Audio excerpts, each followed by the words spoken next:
আগামীকাল মহান শহীদ দিবস ও আন্তর্জাতিক মাতৃভাষা দিবস। বাঙালি জাতির ইতিহাসে গৌরবোজ্জ্বল এই দিনে বুকের রক্ত দিয়ে বাংলাকে রাষ্ট্রভাষার স্বীকৃতি আদায় করে এদেশের দামাল ছেলেরা।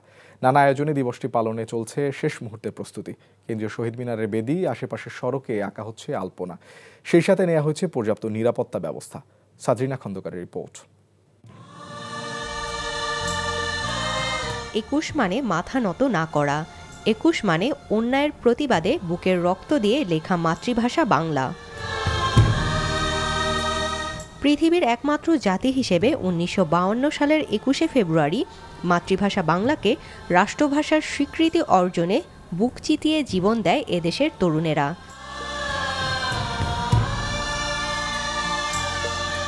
সালাম, বরকত, রফিক, জব্বার সহ বাংলার সূর্য সন্তানদের আত্মত্যাগের গৌরবোজ্জ্বল দিনটি শ্রদ্ধা ও ভালোবাসায় স্মরণের দিন ২১শে ফেব্রুয়ারি।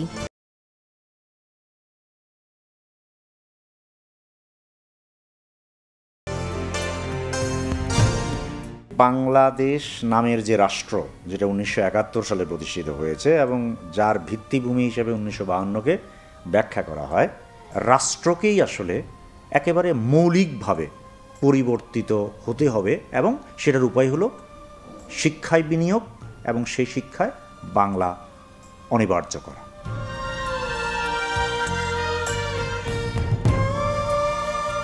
এদিকে শহীদ মিনার প্রাঙ্গণে চলছে ভাষা শহীদদের প্রতি শ্রদ্ধা জানানোর প্রস্তুতি। শিল্পীর রং তুলিতে বাংলা ভাষা এবং ভাষা আন্দোলনের ইতিহাস তুলে ধরতে ব্যস্ত সময় পার করছেন তারা।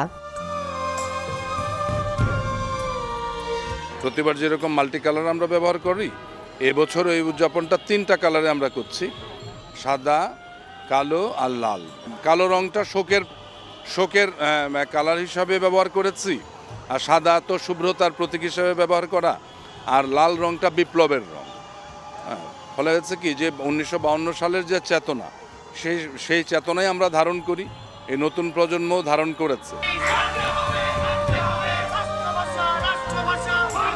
৫২ এর ভাষা আন্দোলনই বাঙালি জাতিকে অনুপ্রাণিত করেছে মহান মুক্তিযুদ্ধে। মায়ের ভাষার জন্য প্রাণ উৎসর্গের গৌরবোজ্জ্বল ইতিহাস প্রজন্ম থেকে প্রজন্মের কাছে ছড়িয়ে দিতেই তাই ব্যস্ততা নতুন প্রজন্মের।